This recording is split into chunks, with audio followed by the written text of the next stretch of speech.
Okay, we are live on Facebook now. Still have 1 minute.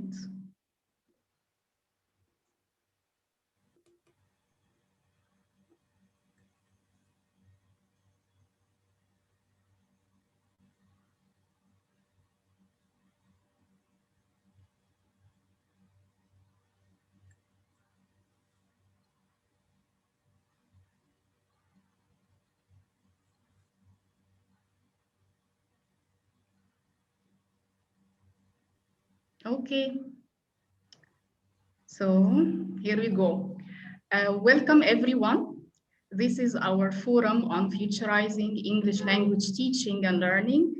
In celebration of our NileTESOL Silver Jubilee, we are glad today to welcome 3 speakers who will share with us insights from their experience working in different teacher associations.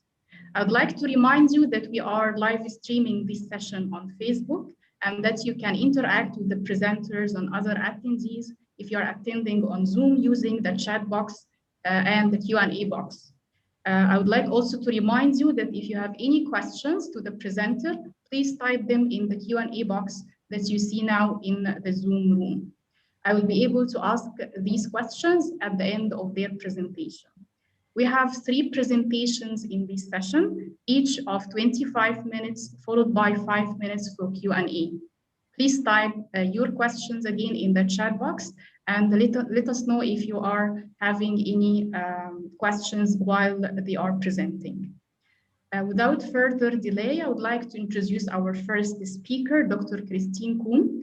She is a past president of TESOL International Association, and she is currently an associate professor of general studies at Dubai Men's College. Please join me to welcome Christine Kuhn. Christine, over to you. Thank you very much, Amira, and thanks to both you and Sana and the entire NileTESOL team for putting together such a wonderful program. I'm happy to be invited here to talk about my perspectives on the future of English language assessment. And let's get started. So what I'm going to talk to you about in the next 20 or so minutes is a little bit about how we got where we are today. Then we're going to look at some issues with regard to the technology use in assessment before the pandemic. And we'll look at the good and the bad of the use of technology in computerized assessment. And then we're going to look at some current challenges in online assessment. It goes without saying that we have had a lot of opportunities throughout the past 11 months, so we'll cover some of those. And then I'm going to share with you what I consider to be both the current and future trends in language assessment that we have to look forward to. And then we'll consider and reflect on what does the future hold for us in this arena. So let's rewind about almost a year ago, well, 11 months ago, when we were all at least in my context, we were all very suddenly sent home to work from home. And we made a very rapid move to online teaching. And even though I work in an institution that is heavily focused on technology, there was a steep learning curve that we experienced. So in a matter of days, we had digitized the parts of the curriculum that weren't already digitized. And of course, right after that, our assessment had to follow. Now, with this quick move came issues regarding the cornerstones of good assessment practice. These cornerstones are the principles that underlie all forms of assessment, not just English language assessment. So we had to take into consideration validity, reliability, practicality, washback, transparency, authenticity, and security. Now, the opportunities that moving online had became apparent to everybody involved, most particular the stakeholders, teachers, and students.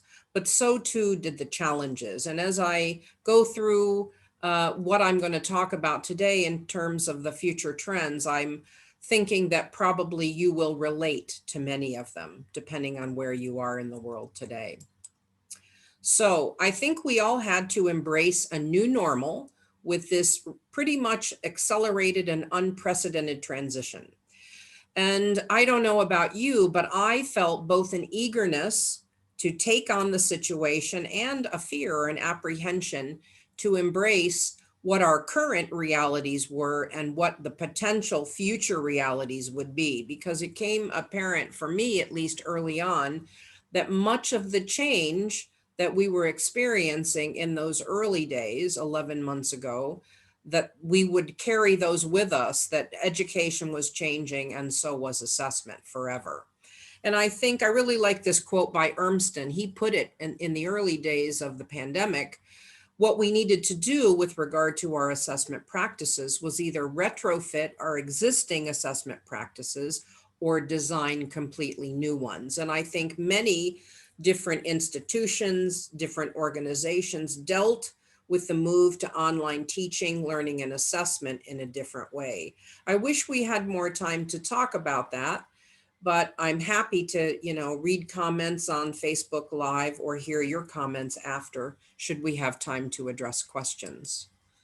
So let's rewind as well to look at before COVID, before the pandemic, what was the status of online or digital assessment? Well, again, computers are not new, and they've had a major impact on many aspects of education in the past 30 years. However, in my view, the impact that technology has had on language testing has been, quite frankly, minimal. Testing boards like ETS, Cambridge ESOL, the British Council have adopted computer-based testing to a certain extent, but full-scale move to using computers for assessment has not really been undertaken. A limited number of educational institutions have embraced computerized testing, and very few individual teachers use computer-based testing unless it is part of their institutional makeup.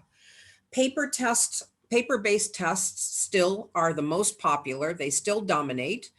And I think that this was due to the recognized benefits and pitfalls of computer-based testing. So way back in 2012, Peter Davidson and I, a colleague with the TESOL Arabia testing SIG, we wrote a book chapter and we called it The Good, the Bad, and the Ugly of Computerized Testing. And in that book chapter, we reviewed what we considered to be the good parts of computer-based testing. And those were, of course, the recognized advantages and benefits. We also looked at the bad, which were the readily accepted disadvantages and the pitfalls of computerized assessment. And we looked at online assessment, computer-based assessment, computer adaptive assessment in 3 different areas.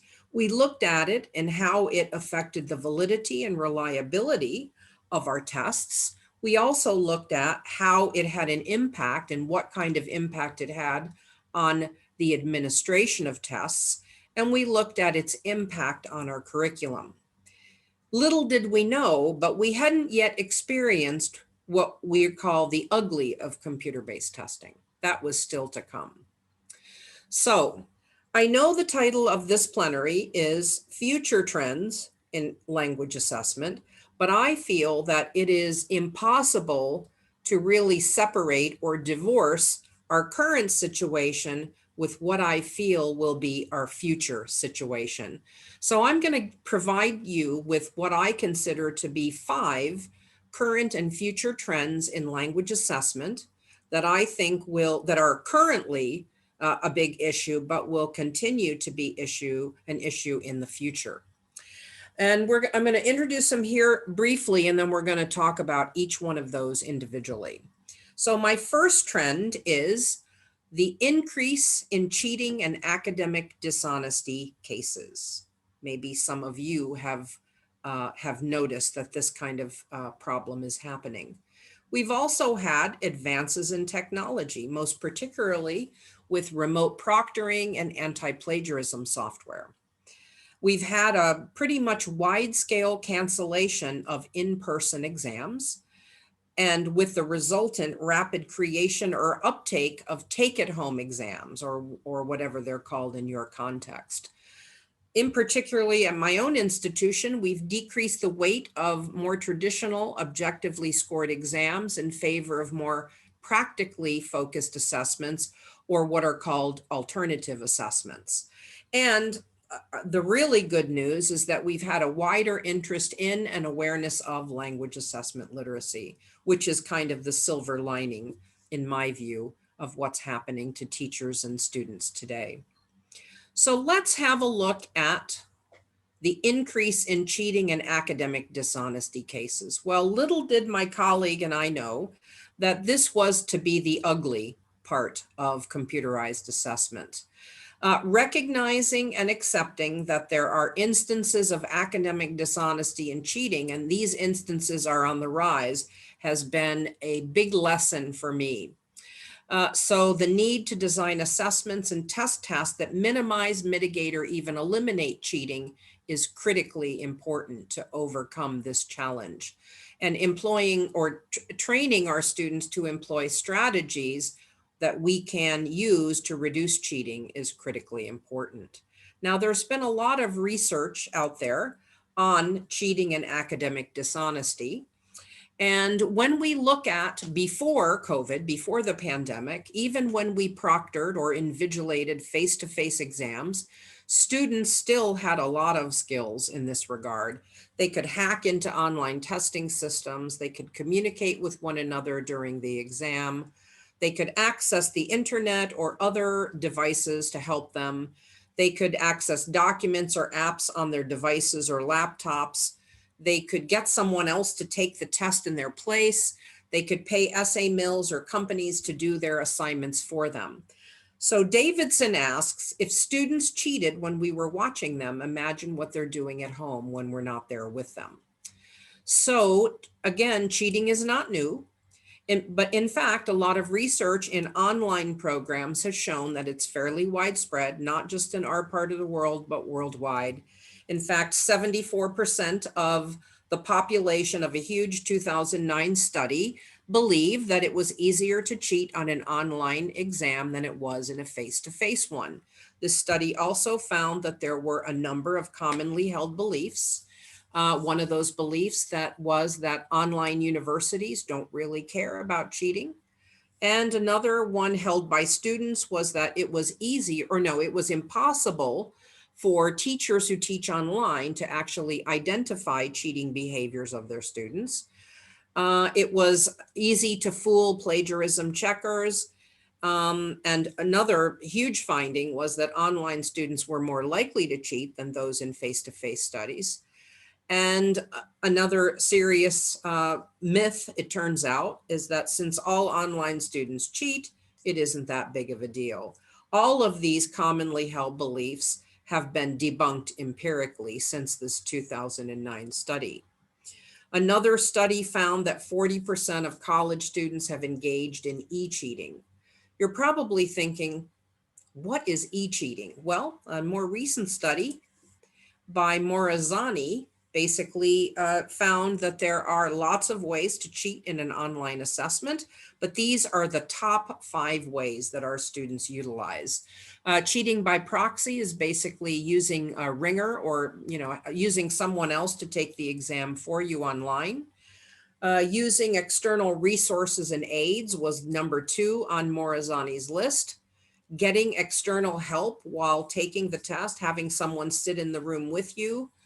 Having advanced knowledge of the test questions was yet another way, and using some form of technical manipulation was the 5th way. Now, the examples given for technical manipulation were logging in and then writing and saying you have technical problems to have a look at the exam before you actually have to take it by getting another password, something like that.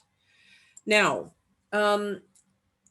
late last year, Peter Davidson talked to us about ways that he felt teachers could use to mitigate cheating or academic dishonesty. And he basically shared that through the types of assessment tasks that we used and through the topics that we used, we could mitigate or even eliminate cheating by choosing topics that were personalized and localized and weren't amenable to a copy paste from the internet or to regular cheating mechanisms. The use of online proctoring programs is now come into the fore. We'll look at that a little bit later, through using some technology hacks like disabling certain command functions while the online assessment is taking place was yet another mechanism, and training and teachers and strategies before, during, and after the exam to minimize cheating and recognize this kind of behavior in their students was a fifth way that Davidson mentioned. Now, my trend number 2 is looking at advances in technology. And if for any of you who use a course management system, you know that since the pandemic, there's been lots of upgrades and upskilling to whatever system we're currently using. For me, the 2 most important advances in technology from a testing perspective have been the use of remote proctoring programs. The one currently in use at my institution is Lockdown Browser. And Respondus Lockdown Browser Monitor is the remote system, which uses AI to detect cheating behaviors.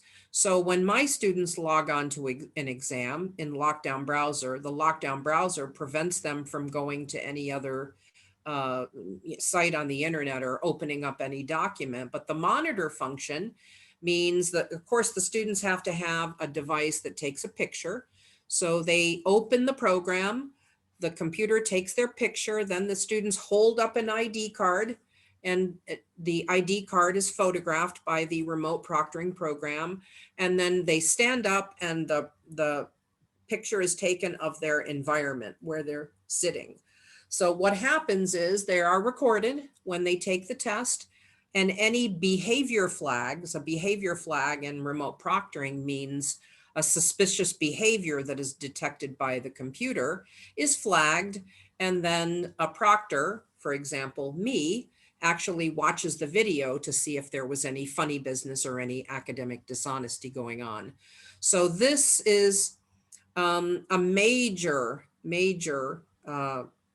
issue, I think, and a good one at that for the future of language assessment, creating a lot of controversy as well in terms of negative controversy, because students, particularly in North America, are saying they are petrified to move during an exam because they don't want to be flagged for cheating.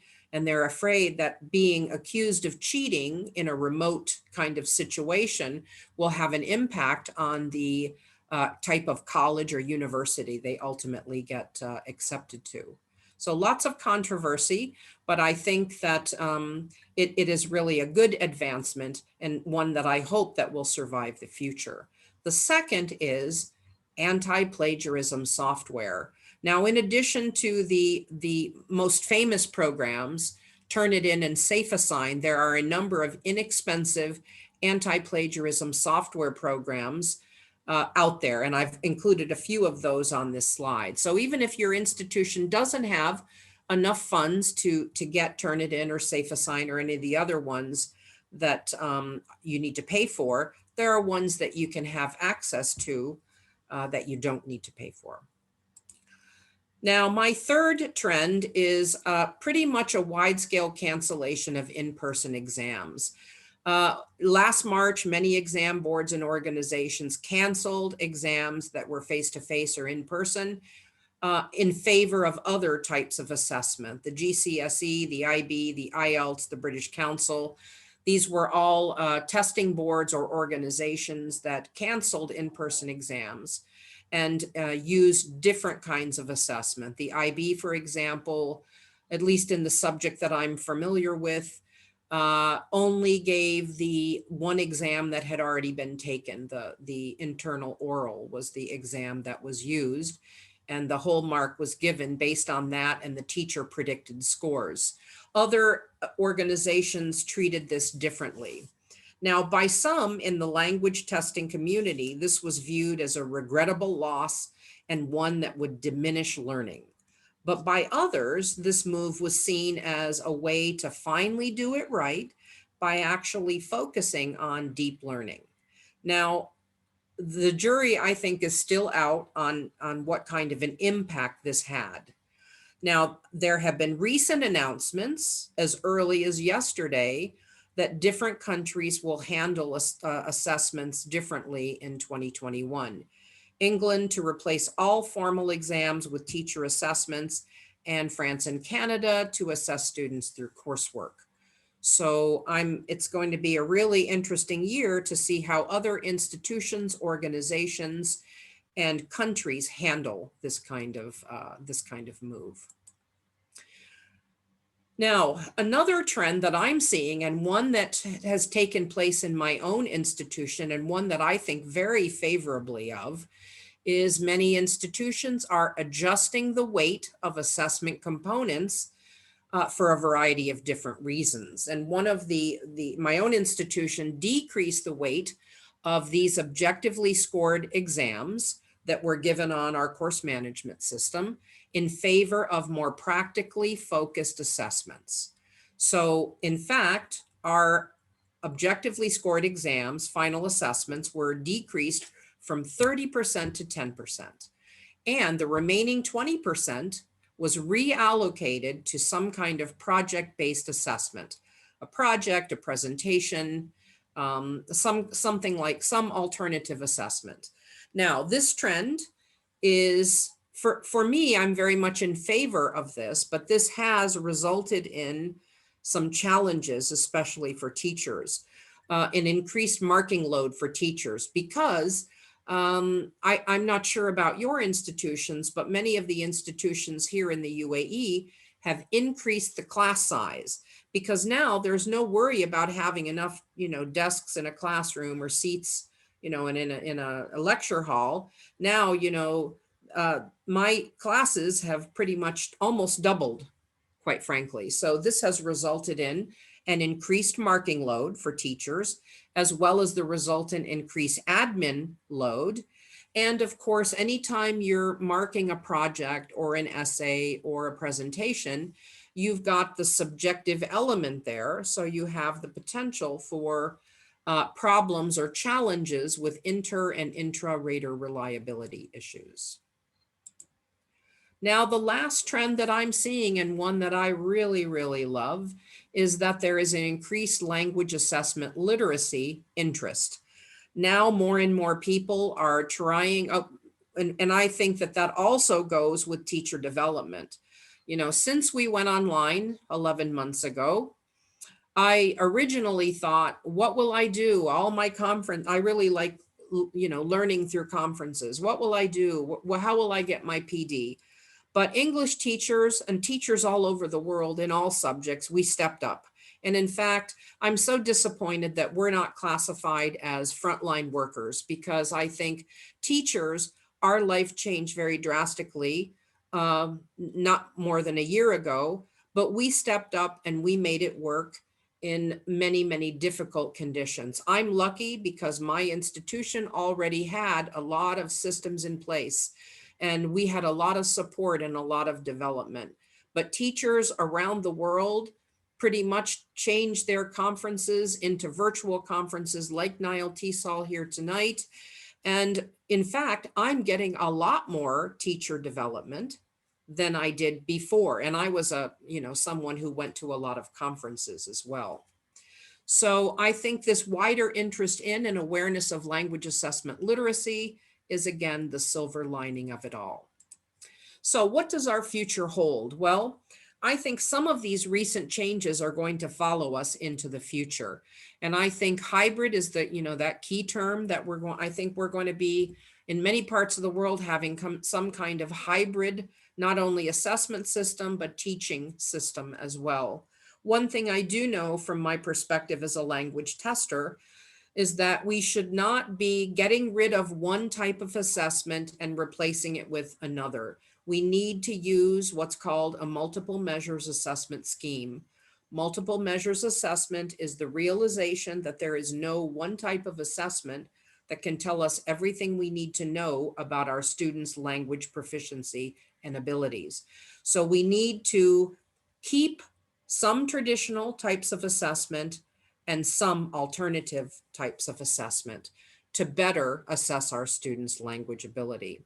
We need to also take full advantage of the benefits that computerized testing and online assessment has to offer, but we also need to mitigate and try to solve some of the pitfalls that are inherent therein.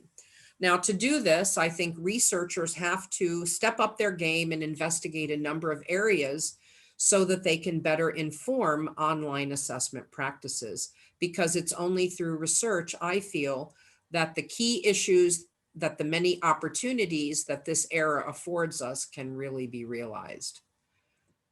I wish I had time to hear many of your predictions about how language teaching and assessment are going to be impacted into the future. And hopefully next year at this time, I'm not sure if I'm hoping for a virtual NileTESOL or a face-to-face NileTESOL, or maybe a combination of the two, a hybrid, if you will. Maybe this is something we can revisit in a year's time. So back to you, Amira. Thank you very much for inviting me. Back to you. Thank you very much, Christine. This was a very informative session, and dealing with a topic that I think all of us as teachers sometimes struggle with in our classes, because we tend to talk more about teaching online, but assessing students online is indeed a challenge. And the last slide that you shared with us answers actually the question that we received in the Q&A box about the best ways of assessing students online and trying to prevent cheating. Would you like to add something to this? The question was, how can we prevent students from cheating online in online exams or assessments? Well, I often use this strategy. I'm not sure if it works, because I truly believe that this is going to be, I don't like to end on a negative, but I often tell my students, you don't need to cheat. You're all very intelligent. You just need to apply yourself and study. I also tell them, the old adage, cheating is only cheating yourself. So I try to use that as kind of like a pep talk. But doing things so that, like in my research methods course, the students do a major project, which accounts for about 40% of their grade, various components. And what we do is we basically change the theme. So we restrict the number of themes they can choose for their topic, so that they don't use, like their sister's research project. So the themes are different, and, it minimizes, I feel, cheating. Talking about personal and localized topics as well, things that aren't cut and pastable from the internet readily. These are all issues. That's all I can really say, basically, but because I truly feel that if a student wants to cheat, they're going to do so, whether it's in a face-to-face environment or online. Yes, that's true. Well, thank you very much, Christine. It's always a pleasure to have you at NileTESOL and in Egypt. We hope that we can welcome you hopefully next year or soon in the future in our face-to-face events. Thank you very much for joining us. Thank you.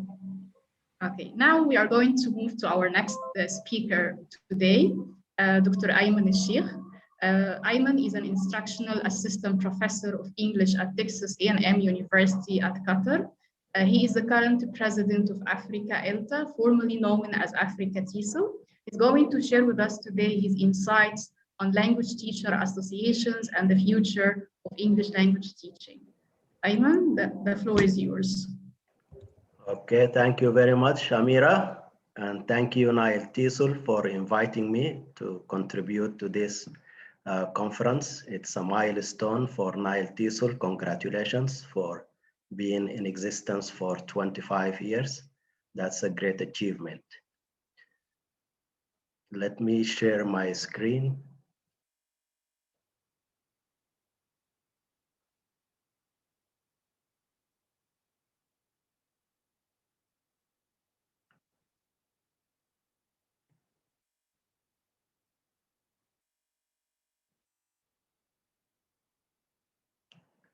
So today I will be talking to you, as Amira mentioned, about language teacher associations and the future of ELT. And this is the outline of my talk.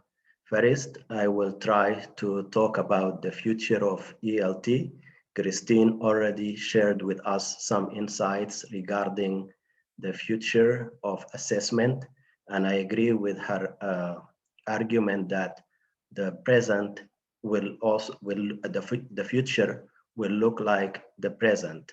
So the things that we are currently doing will remain with us in the future.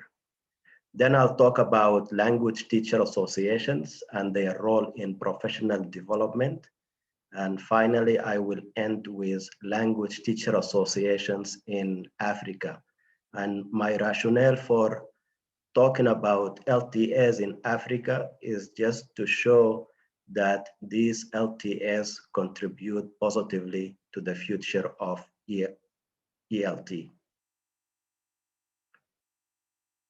I would like to start with this quote from a Chinese poet. Those who have knowledge don't predict. Those who predict don't have knowledge. I don't have knowledge.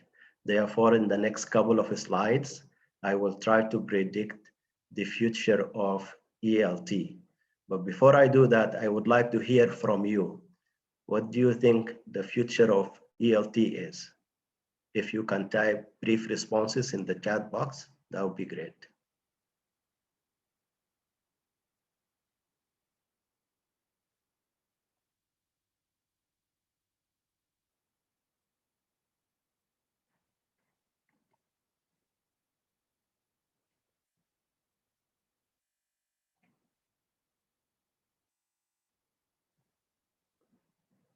Innovation,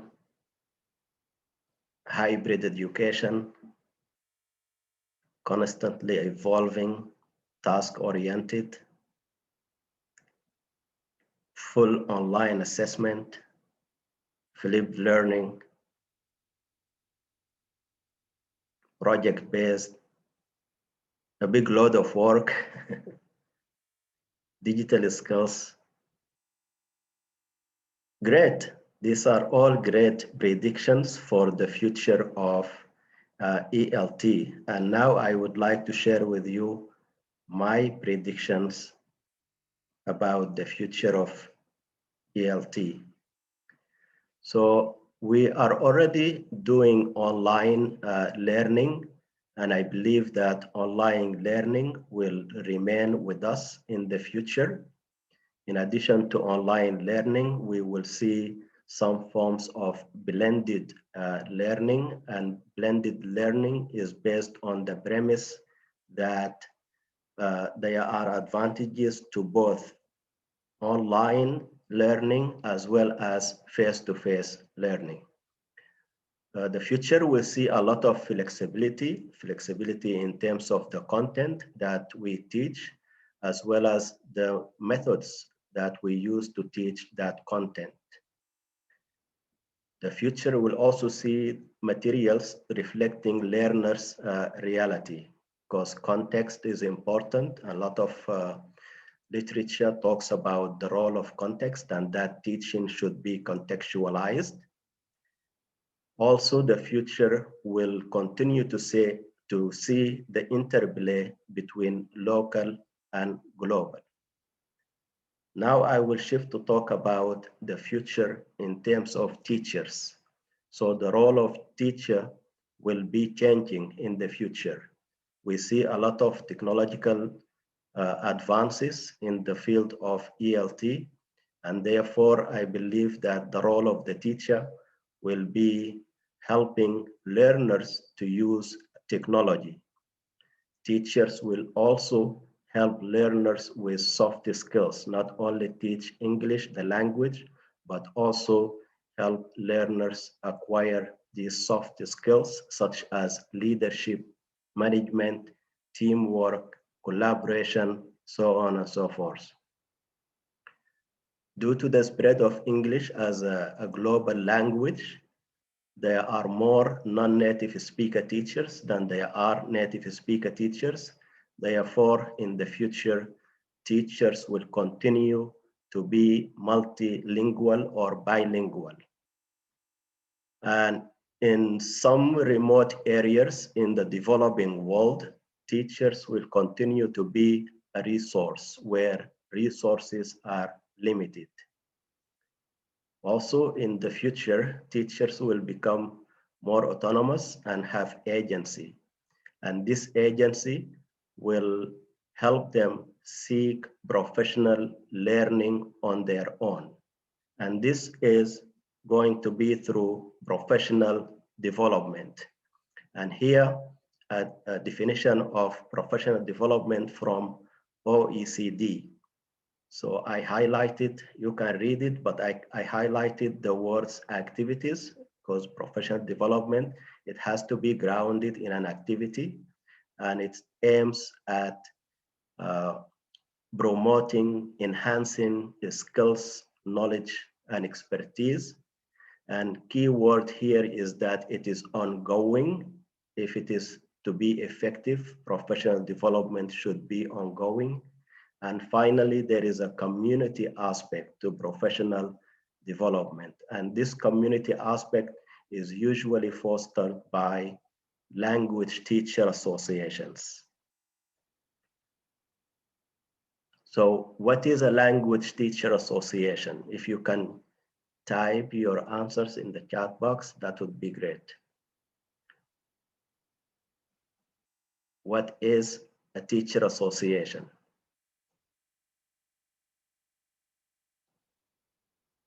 Learning community?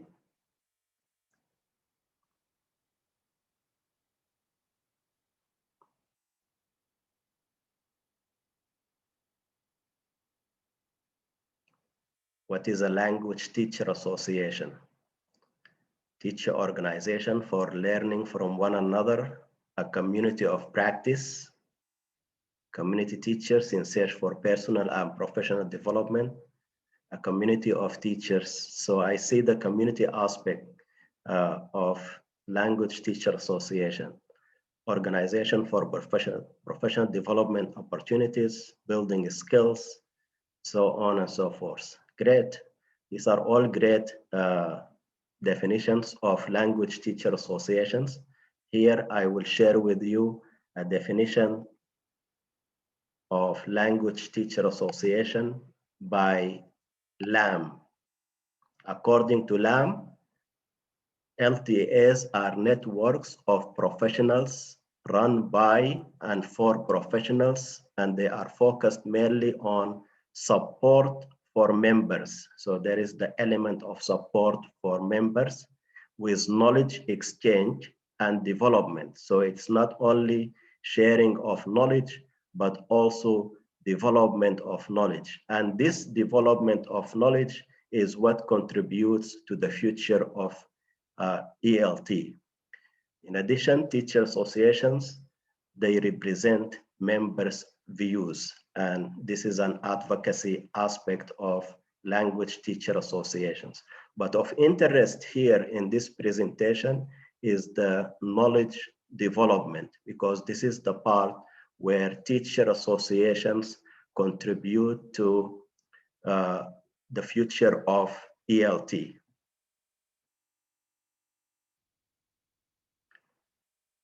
So what is the role of LTAs in professional development? This is a position statement, TESOL position statement published in 2007 that highlights the valuable role that language teacher associations play in providing and improving quality of education. So the statement also calls on authorities to draw upon the expertise of English language educators and their associations, such as TESOL affiliates, in developing and implementing sound language education planning and policy. So this is a strong position statement that highlights the valuable role that LTAs play in improvement of education.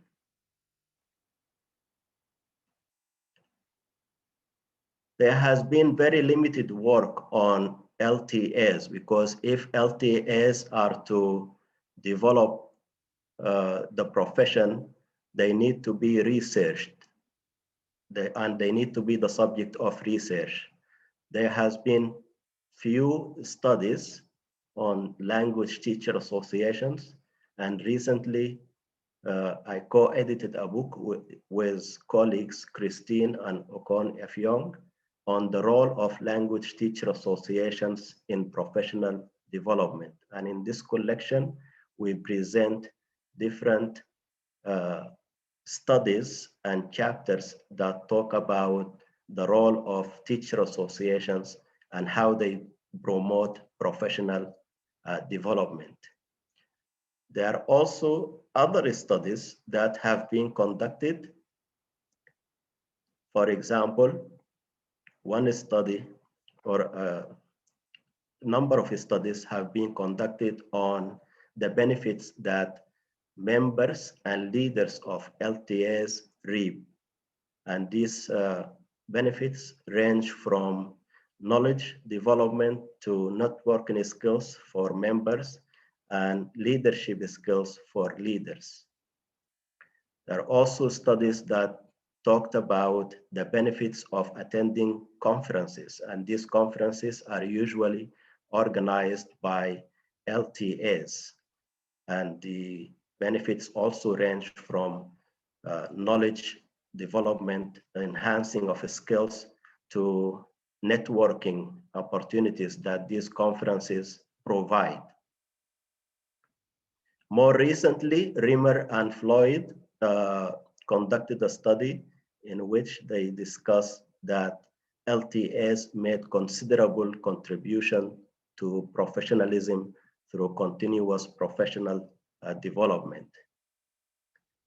In the developing world, there have been studies that conducted on the role of ELTAs in providing training and development opportunities for state school teachers in developing countries. And these studies come from different countries, and one of them comes from Africa, which is going to be my focus in the next part of the presentation. So language teacher associations in Africa. I don't know how many language teacher associations in Africa we have, but what I know is that Africa ELTA has 22 affiliates from different African countries. And my argument here is that these affiliates, some of them are very active in terms of organizing professional development activities, and this contributes positively to the future of ELT in Africa. So in what follows, I'm going to highlight some of the activities that these active affiliates have been engaged in the last few months, including Africa ELTA. I'll start with Africa ELTA.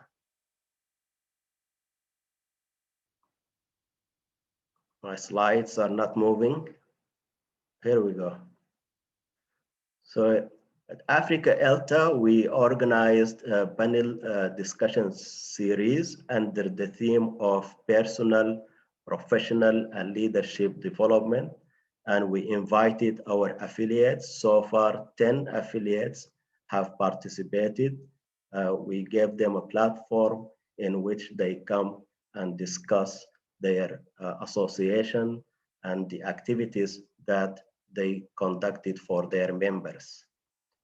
So this is one of the activities that we conduct. Another activity we engage in is our Africa ELTA webinar series. This is a monthly webinar series.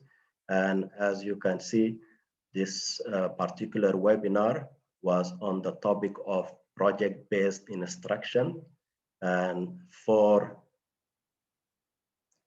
teachers in different African countries shared examples of successful projects that they conducted in their context.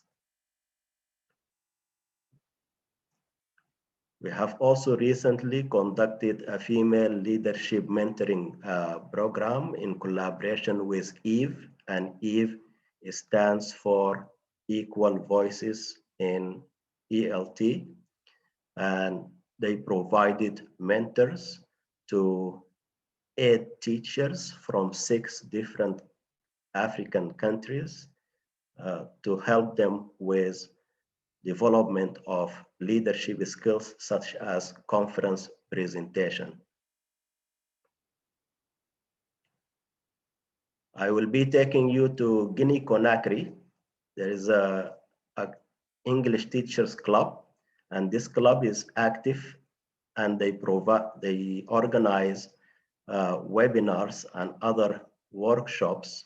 And as you can see here, the webinars are conducted by local members as opposed to relying on external speakers. And this relates to the context and the important fact that in the future, context will be important.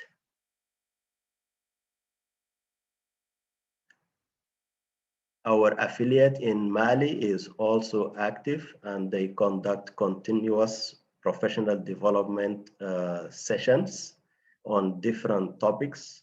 And you will see here the flyer on the left-hand side.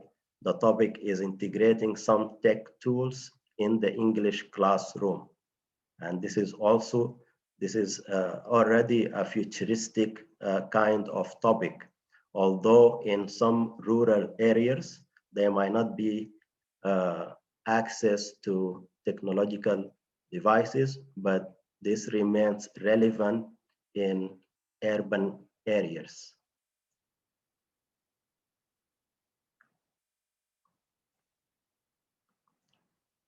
In addition to these sessions,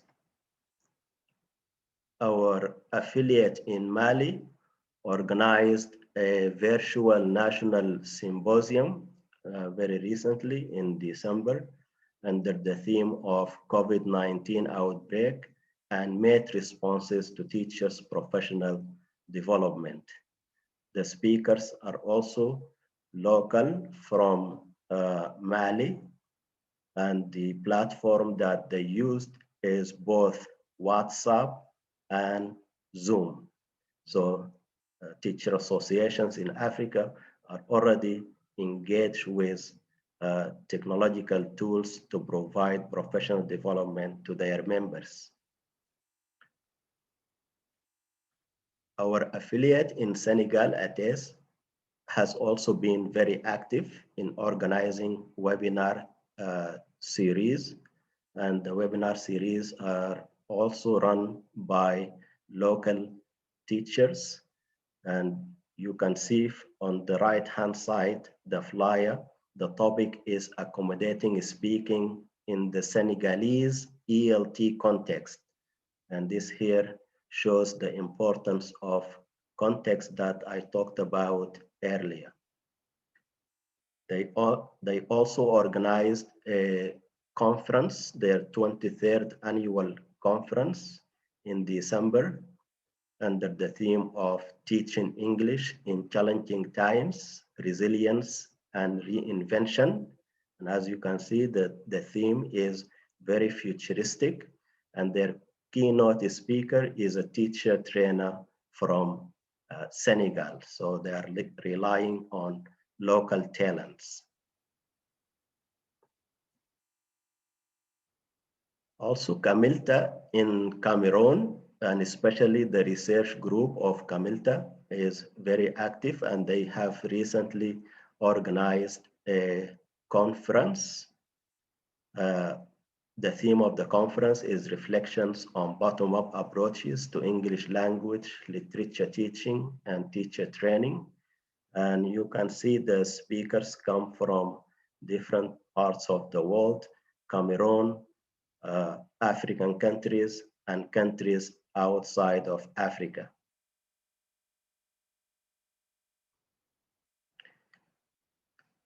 In addition, the association in Cameroon has a WhatsApp group for members, and this group is very active.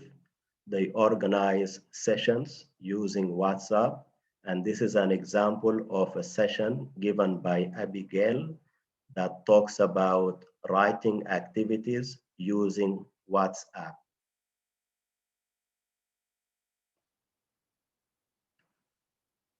Our affiliate in Angola, ELTA, is also active, and they conduct training sessions and workshops using Zoom, Facebook Live, and YouTube.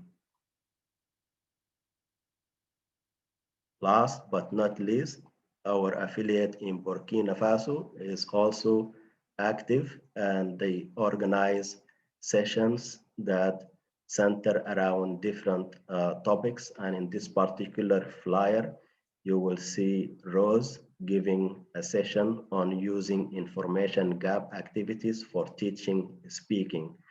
Rose is one of the mentees for the Africa ELTA and EVE mentoring program that I talked about earlier.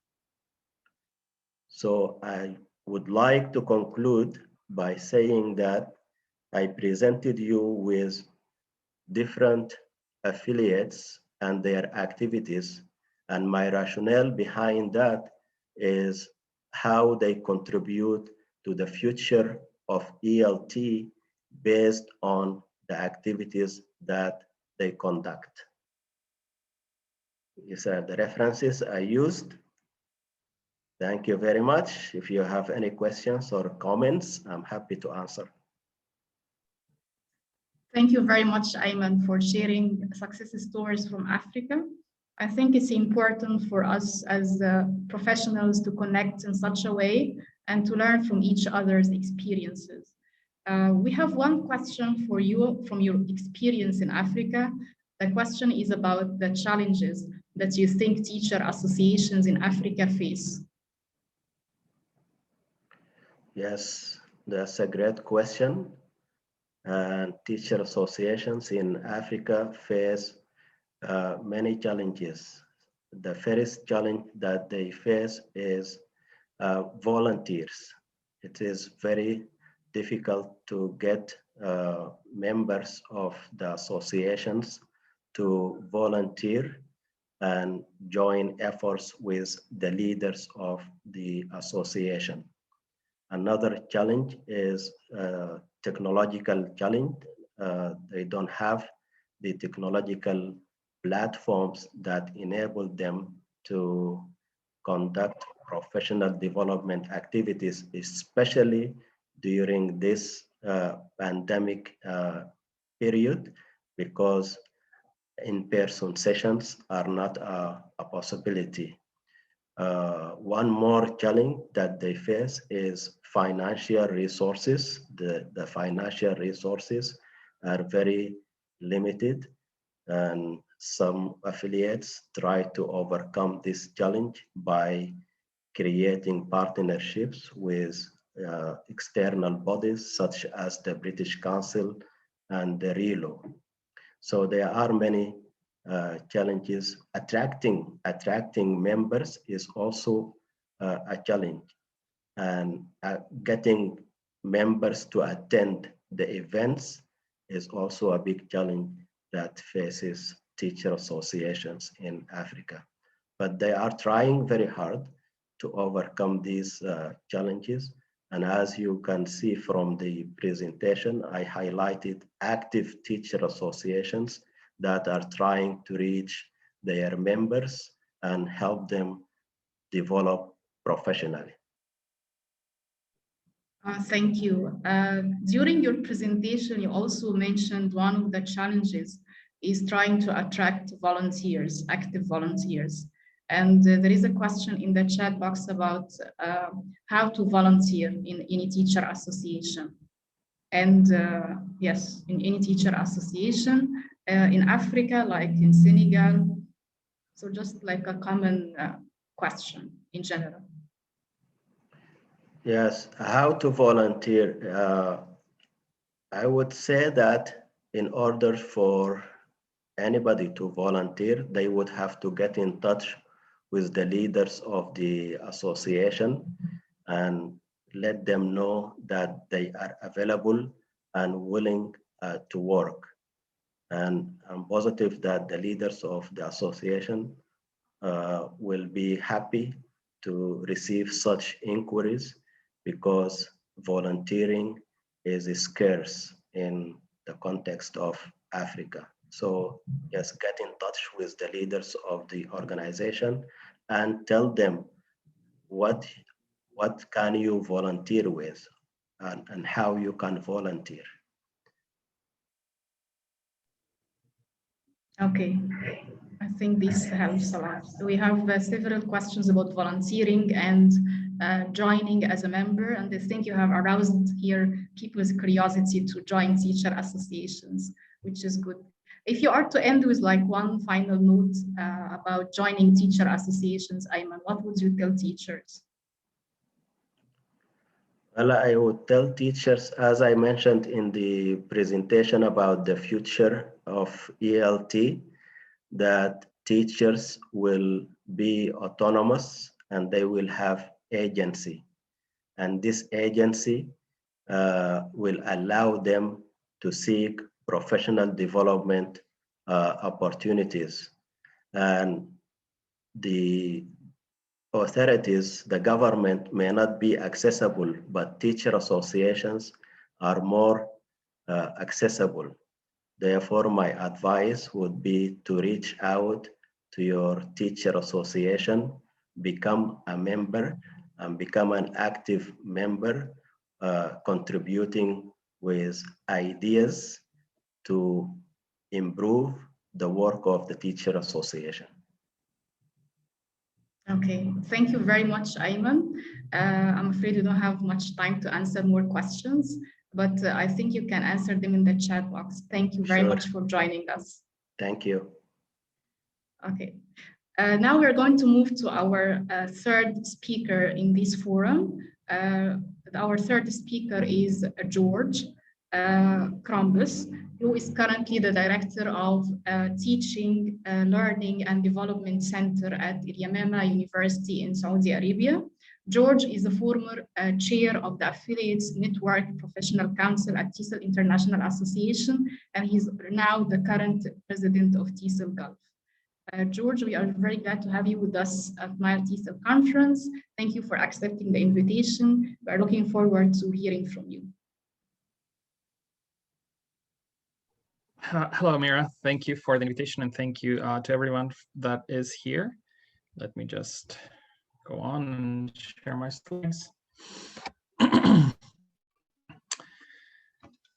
Right, so I think both Christine's and Ayman's presentations were very inspiring. They touch upon different subjects that are very dear to me, both assessment as well as teacher associations, and you will see further down what I'm talking about. So today we're going to be talking about reskilling and upskilling for ELT during and post-pandemic. Primarily, I want to congratulate you for your 25th anniversary. It's very, very important. And as Amir said, I'm the former chair of the TESOL International Affiliate Network Professional Council. And this council deals with all the affiliates of TESOL Internationals around the world.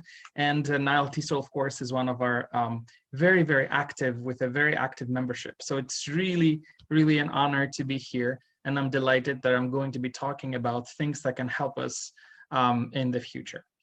Now, as you may have seen, and when Amir introduced me, I'm currently the president of Dieselgolf. So Dieselgolf is a new association that was started, actually it's our birthday, so it's about 1 year old, and this is the new board. And as you may see, we have different members from Gulf countries, and as well as international members. So this board was just elected actually a few days back, so we're all happy to be working together, and we're going to be offering some events that are catered for the audience in the Gulf as well as international. Now, moving along today to our agenda. So I'm going to be talking to you a little bit about reskilling, upskilling in the future. And I want us to think about all the things that have happened, and that is connected with Christine's presentation, but also with, if you were participating earlier in Sophia Mavridis's plenary, there's lots of common ideas. Sophia and I are very good friends, and we share some ideas, and we agree on lots of aspects. Now, when we talk about reskilling, can you just use a chat box and tell me, what is reskilling for you? What does to reskill mean? If you can just type on the chat box for a few seconds. What is to reskill?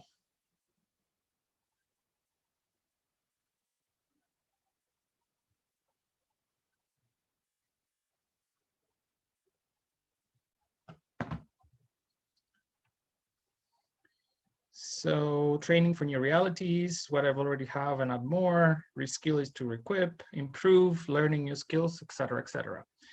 Right, so I just got a definition from the Cambridge Online Dictionary. So to reskill is to learn new skills so that you can do a different job. Or in other words, to train people to do a different kind of job. So were we asked to do a different kind of job when the pandemic started? What do you think? So back in February or March or whenever you were asked to change from a face-to-face instruction environment going virtual, were we asked to change? No? Okay. Yes. So we're 50-50. Doing job in a new way, sure, yes, not a new job. Right, so if we take it from a literal perspective, we were asked to do a new job, right? And what was this new job? It was becoming online teachers. Now, I'm going to ask a question that I think Sophia addressed in her plenary earlier. And how many of you taught online before the pandemic? If you can just write a yes if you have, or a no if you haven't. No, yes, never, no, no, no, no, no. Yes, no. Well, it's kind of split. If you were in Sophia's plenary, I think you would see that she said about 90% of the participants that took her survey, which was about 1,600 teachers from around the world, they had no experience, right? Now, it is a new kind of job because it has different skills. There's different pedagogy and there's a different medium, right? So the skills that we're talking about, it's they're not limited just to technological skills, right? Technological skills, and we're going to see a survey that we did with some teachers in the Gulf region. There are technological issues, but it's not the most important skill that we had to change. We also had to adapt our interpersonal as well as social skills, and we're going to see some of those right now. So as I was saying, we also conducted a survey, and then we found some of the areas that teachers faced issues. And believe it or not, the first ones that they said, and the most common ones, were technological skills, how to use a laptop or how to use a mobile phone for education, how to use, how to use Office, which means how to use Word, how to use Microsoft Excel, how to use PowerPoint, etc. Another very important aspect was how to multitask online. So if you have your class, if you have an LMS, if you have to use Kahoot, if you have to show a video on YouTube, etc., etc., etc., or answer your emails, be on a meeting, and so on and so forth. Another challenging aspect was how to use different platforms, because as you know, there are several platforms. Not everybody uses Zoom, not everybody uses Microsoft Teams, they use Big Blue Button, they might use WebEx, they may use Sony, Google Classroom, and so on and so forth, right? Surprisingly, lots of people had issues on how to use their microphone and camera. I'm certain you've been in meetings when people are talking and you just say, you're muted, and sometimes they just go on and on, not realizing that they have their microphone off. Now, the interpersonal skills that we had to change or maybe alter in a way, they were various. Some of those were, and I'm just telling you here, flexibility. So we have to be more flexible. And when I mean flexible, just think about the flexibility that a teacher needs to have in a class with technical problems, people joining in and out, with people not being able to have the right device, with people not being able to listen, right? So how much flexibility is needed, whereas when we were doing face-to-face classes, how much of that we used to have on that aspect, right? Of course, whenever you're teaching, you have to be flexible, but they're different. The skills that we need to use are different. Motivation, and that of course goes both ways, right? For students as well as for us, and how motivated we are, and what did we do to motivate our students.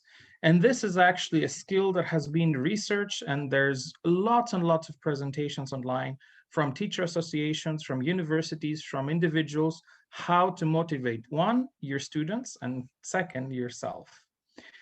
Patience, I think it's related a lot with flexibility. We have lots of patience with many aspects of the new ideas, right? And so we have to exercise a lot of patience. We also had to exercise leadership. And yet again, I'm just going back and relating to Sophia's talk earlier. For example, in my university, we were lucky enough that we had the training. So once we got the notice that we're going online, automatically we started the training. We had some faculty members that had taught online. We brought experts from abroad and we started doing the training. But in others, there were groups that just, they arranged on their own and they had to do it by themselves. Teacher associations also helped, and so on and so forth. So leadership was important, and it had to be different than before. And that also affected teamwork, because people now needed to work in teams, or actually smaller teams, local teams in their own institution. Social skills, things that we had to deal with now, but not before. I'm not certain in your context, but we did have to deal with loss.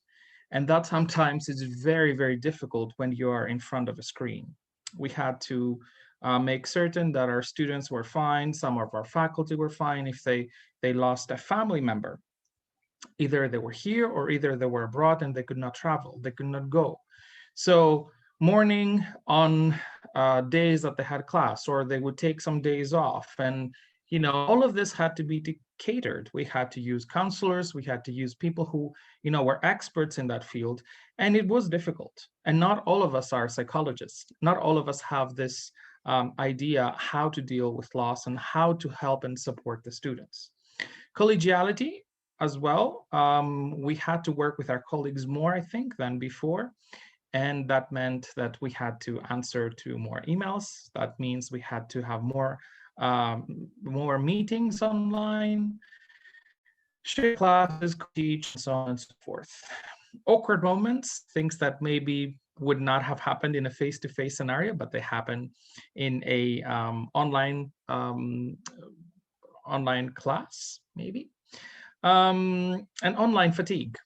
Again, we have all been mandated to teach online. Some of us teach for 4, 6, or 8 hours per day, so there's online fatigue. Maybe we don't teach so many hours, but maybe we have meetings, we have office hours with our students, right? There's a lot of research out there and lots of sessions, great sessions organized by different associations on how to deal with online fatigue, as well as well-being. And I'm going to give you a resource later on about some resources you can read about well-being. And celebrate successes. I'm certain that you do celebrate successes with your students, and this was though something different, something that we had to deal with and do it in a different manner online. Now, the pedagogy. I just want to reiterate something that I believe a lot of the presenters internationally, but also in this conference have said. The online pedagogy is different. And when I say different, I mean it's different from the face-to-face pedagogy. It is not usually taught in mainstream education. So when somebody becomes, studies to become an English teacher, either on the bachelor's level or the master's level, they do not focus up until now, That's what I mean, right?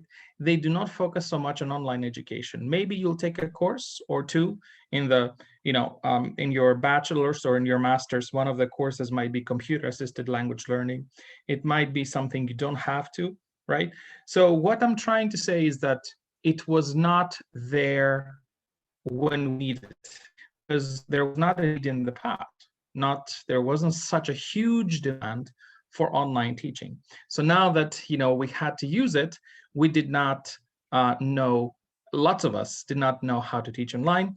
So what does that mean? We needed to take lots of development courses, right? And we needed to go not directly to online teaching, but to the emergency remote teaching or emergency remote instruction that Sophia also mentioned.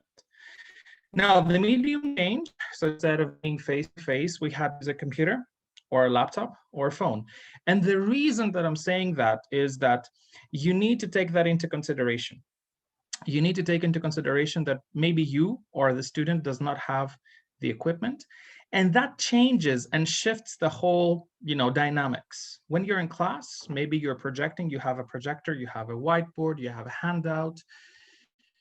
The facilitation is not so difficult. But when a different medium, a third party goes into you and your teaching, then that makes things more difficult, right? I'm not going to talk about the technology here as the connectivity. I'm just going to talk about the medium. Because if you have a computer or a laptop, maybe you're able to have two screens open. If you have a mobile, maybe you're not, and you have to get out of the meeting, you have to go to the handout, or you have to go to the LMS system, and so on and so forth. So the medium plays an important role, and we should not make these assumptions that everybody has the medium that we require, that everybody is well aware and has the technological skills. And I think that Christine maybe mentioned that it's technology, but it doesn't mean because students use technology, they know how to use technology for learning, for testing, right? So now, do you consider yourself right now, after how many, 9 or 10 months, do you consider yourself as an effective online teacher? A yes or no in the chat box, if you can.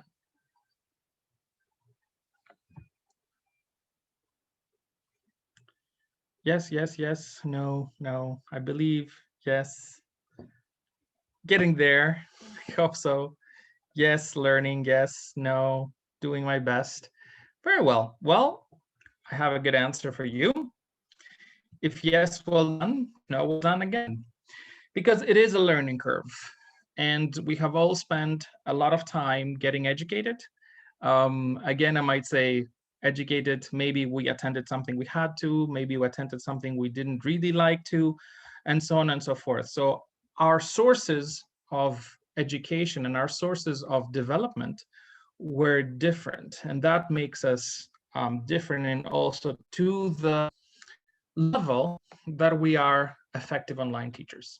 So I'm just going to give you a very, very brief description about what an effective online teacher should do or should have. So an effective online teacher knows about online pedagogy and theories, because we have to think and understand that teaching online is not transforming a face-to-face class into an online class, right?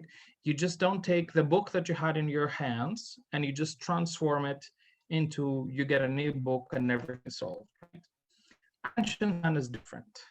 The medium is different. You have to give time to the students. They may face different sort of problems. They need a different approach. Students need to be trained. Students don't know how to study online because they have never had that, they've never done that before. So why should they know?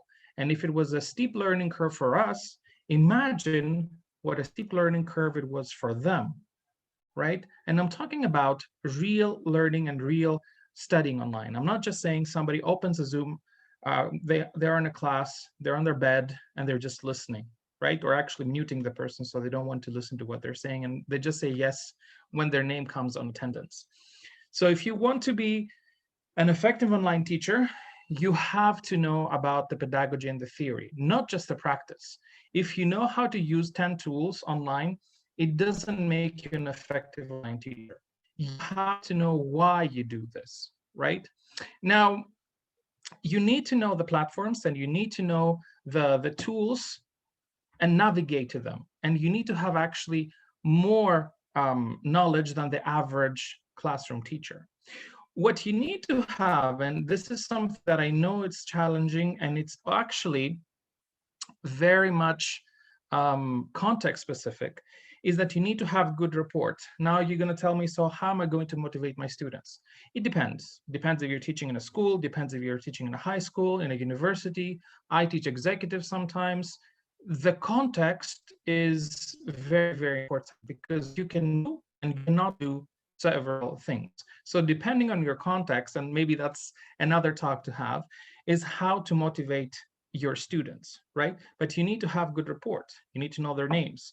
You need to encourage them to open their cameras. You need to have a good communication with them.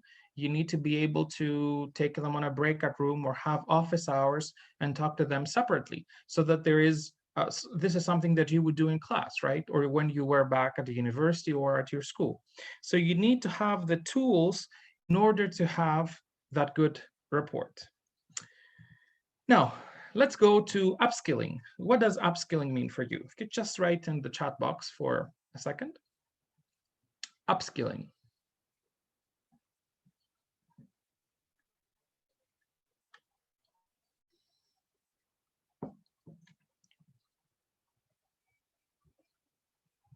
Enhance skills, right?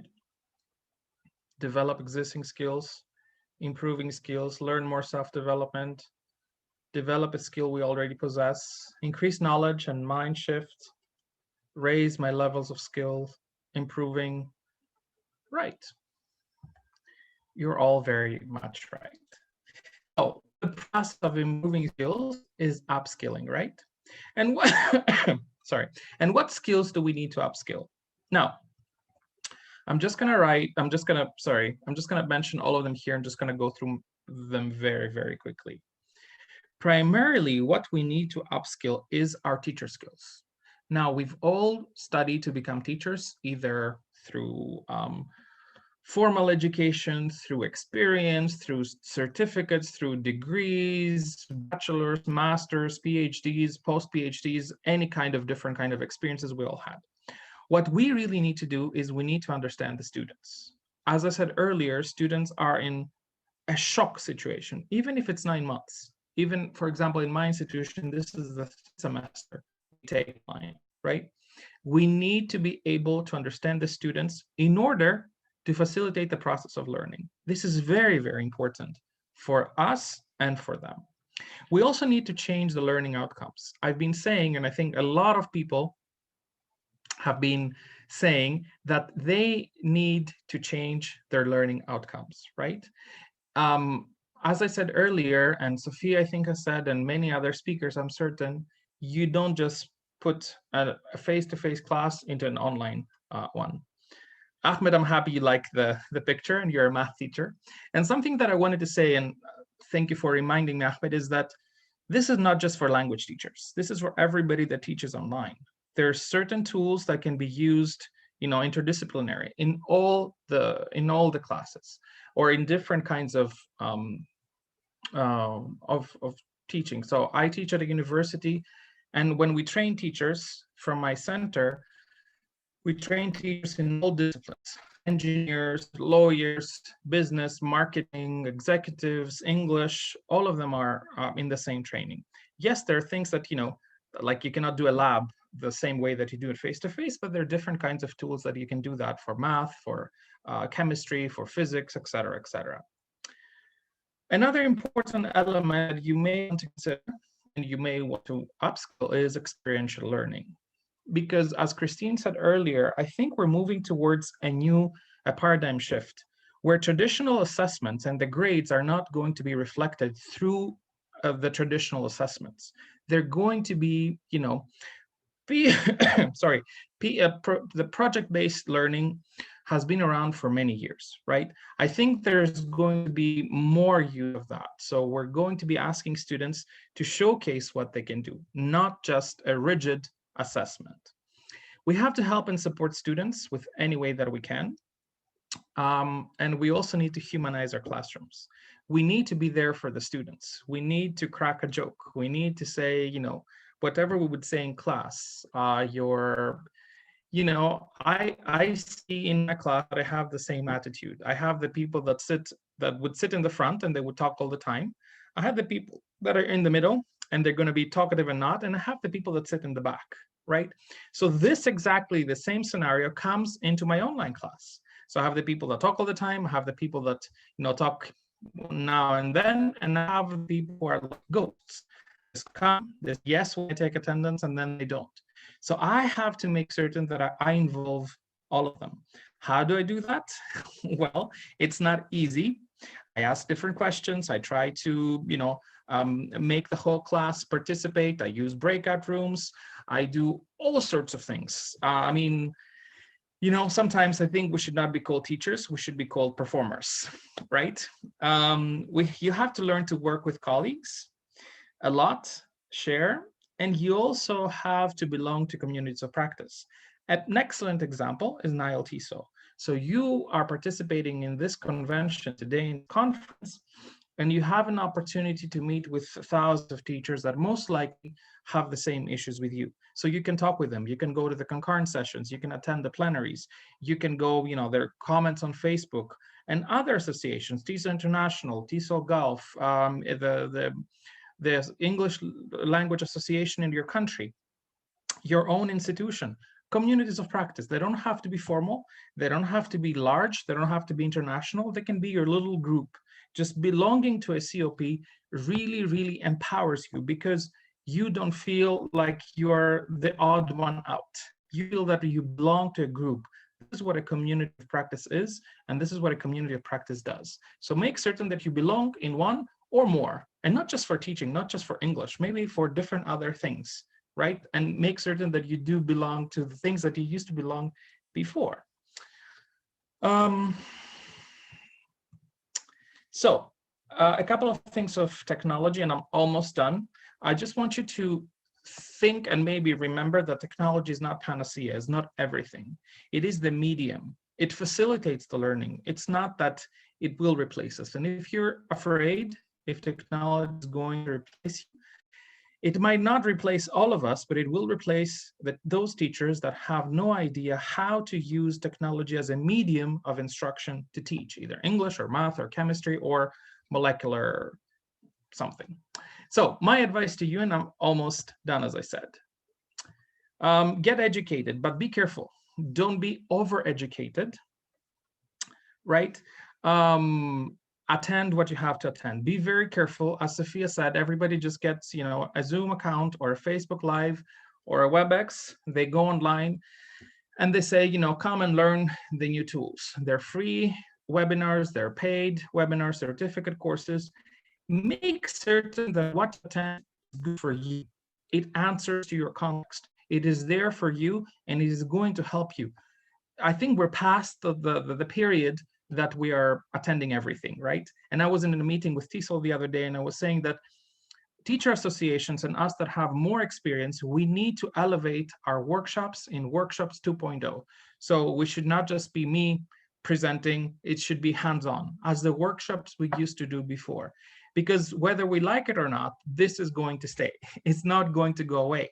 And it is very, very helpful because you have to think the opportunity. I always like to take the positives. So today, I'm here, I'm in Saudi Arabia. Maybe I could have come to Egypt, but in the morning, I was in the UK, and now in 10 minutes, I'm going to be in Washington, DC. It would be impossible for me to be in those 3 places in the past. Maybe I could have done 1, but now I can do 3 from my own house. The second thing that I would advise you to do is listen to your students. It is very important. Most of the times, the problems that we face in the class, they come from us. And because we don't listen to our students. The students will tell you what the problem is. So listen to them and make certain that you address those issues. What else should you do? You should support students like you always have. Keep instructions easy, even when they are online, because you're not testing them on instructions, you're testing them on your whatever you're assessing them on. Do not overuse technology. If you know how to use 10 tools, do not use 10 tools in one class. Use one. Create routines. Have them play a Kahoot game every Thursday. Have them do LMS every Monday. Get routines and get your students in the same thing that you used to do in class. Do not exhaust yourself and then them. Do not have extremely high expectations. We're all in a situation of shock. This is an emergency situation, and the word, explains itself. And above all, please enjoy, because this is, as I said, it's going to stay for some time. I don't know exactly how long it's going to stay in each country, but it is here, it is going to stay. So we have to make certain that we enjoy, because I'm certain, like I do, I go into my class and I forget, and I forget the time most of the times. I'm certain that you do the same, which means that we love and we enjoy what we do. So, new skills we learned how to be resilient, and we learned how to be achievers. These are 2 resources which are free, and they're offered by Springer, the publisher. Amira has the link, so she's going to post them on the chat for you, as well as this very, very interesting article by Tammy Gregerson and Sarah Mercer and the other authors that talks about teacher well-being. The future, use the skills you gained creatively. Some of the skills that you learned will be needed in the face-to-face classes, and we are going to use them when we go back. We are going to use different tools for grading, for facilitating, for making our life easier. And new skills can help you in other aspects of life, to communicate with your family, to create online events, because that doesn't only affect you and the teaching, it affects everyone, and it affects all aspects of life. Right? If you have any questions, I'm not certain if Amira, we have any time. This is my email. I will be happy to provide the slides. The only thing you have to do is drop me an email. Thank you. Thank you very much, George. A very inspiring presentation, and talking about the importance of communities of practice in our field is really inspiring. We have one question, I think, and we have only 2 minutes to answer. The question is about the abundance of professional development opportunities. How do you think teachers should select and choose the best PD opportunities for them? Right, thank you. Thanks, Amir. I think this is one of the very, very interesting questions, and I think we need to ask all presenters, not just in this panel, but in all your panels, your planners, as well as the other speakers. We need to be very, very careful. As I said earlier, there is a plethora of events now. They're free, most of them. There are other certificate courses. There are paid opportunities, and I'm not against people charging, and I'm not against people, selecting. But what you need to make certain is that what you choose, it suits you. It's not something that is, a general course or a general training that maybe you'll need in the future. If you need it in the future, you will go and find it. The beauty of having all these online events online on Facebook Live or in different associations is that everything is archived. Now, if you go, and you put emergency remote instruction or how to use Kahoot, most likely you will get, if not billions, millions of videos or millions of resources how to use it. All right. So this is what I would urge everybody. Be careful, because you will suffer from online fatigue. And I don't think we can afford to be fatigued for more. I think we should relax, enjoy, and be creative and supportive of each other, because this is what we need. And I'll say that again one more time. This is here to stay. Mark my words, it will stay even after the pandemic is over. Online education will thrive even after this is over. Thank you so much. It was a pleasure and an honor being with all of you today. Thank you very much, George, Aiman, and Christine. And thanks to all our attendees. This is the end of this webinar, but I would like to remind you that we still have concurrent sessions going on till like 9:30 by Cairo local time. Thank you all for joining us, and see you in other sessions.